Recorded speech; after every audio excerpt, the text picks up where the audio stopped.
Shalom saudara yang dikasihi Tuhan, haleluya. Kita bersyukur bisa kembali beristirahat setelah sepanjang hari melakukan banyak aktivitas dalam mungkin bekerja, mengurus rumah dan sebagainya. Kita bersyukur sudah memasuki hari yang ketiga di bulan Oktober ini. Kita berterima kasih tentunya kepada Tuhan untuk pemeliharaan yang Tuhan sudah berikan dalam hidup kita. Kita sudah belajar dua hal dalam bulan ini, khususnya di mana saya share mengenai eksistensi manusia. Kita sudah belajar bahwa manusia diciptakan oleh Tuhan, lalu juga manusia diciptakan segambar oleh Allah. Nah, sekarang hari ini kita belajar bahwa manusia itu sebenarnya diciptakan untuk kemuliaan nama Tuhan. Kita sama-sama membaca di dalam Amsal 16 ayat yang keempat yang berbunyi demikian, Tuhan membuat segala sesuatu untuk tujuannya masing-masing, bahkan orang fasik dibuatnya untuk hari malapetaka. Saudara, ayat ini kalau kita baca di dalam New King James Version itu dikatakan, The Lord has made all for himself, yes, even the wicked for the day of doom. Ayat ini menggambarkan bahwa Tuhan menciptakan segalanya termasuk manusia untuk dirinya, artinya untuk kemuliaannya. Di dalam setiap yang Tuhan lakukan dan kerjakan, Tuhan memiliki rencana, dan rencana yang Tuhan tetapkan atas setiap pekerjaan tangannya adalah untuk menunjukkan kebesaran dan kemuliaannya. Bahkan hukuman yang nanti akan diterima oleh orang fasik pun menggambarkan kemuliaan Tuhan semata-mata.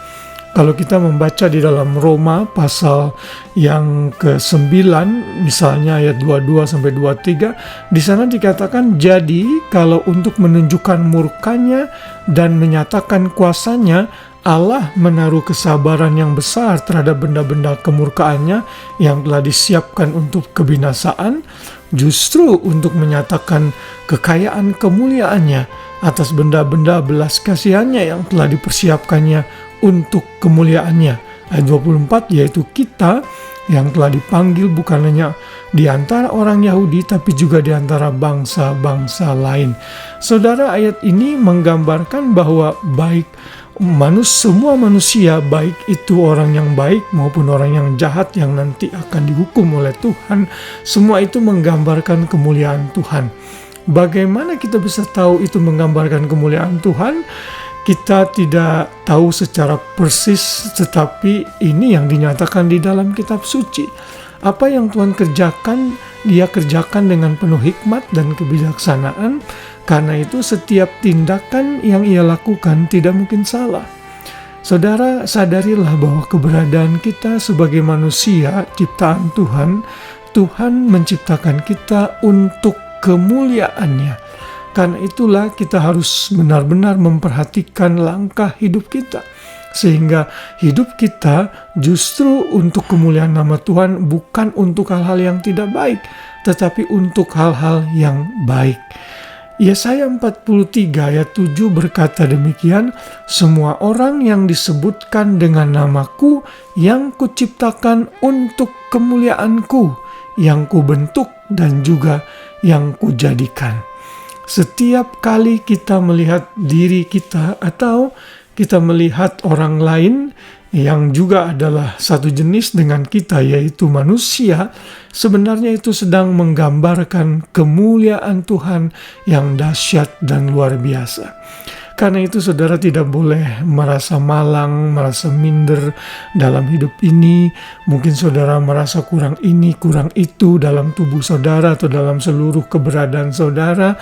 Saudara nggak perlu minder, karena kita tahu setiap orang itu Tuhan punya rencana, dan Tuhan sudah menciptakan kita semua untuk kemuliaan namanya. Karena itulah hidup kita benar-benar harus membawa nama baik Tuhan. Hidup kita harus benar-benar membawa kekudusan Tuhan, sehingga melalui hidup kita nama Tuhan dipermuliakan. Sadarilah akan keberadaan kita, bahwa kita diciptakan untuk kemuliaan bagi Sang Pencipta kita. Bila kita melihat diri kita, kompleksitas diri kita, baik itu aspek yang terlihat secara fisik maupun di dalam kejiwaan dan kerohanian kita, menggambarkan kebesaran Tuhan yang dahsyat dan ajaib.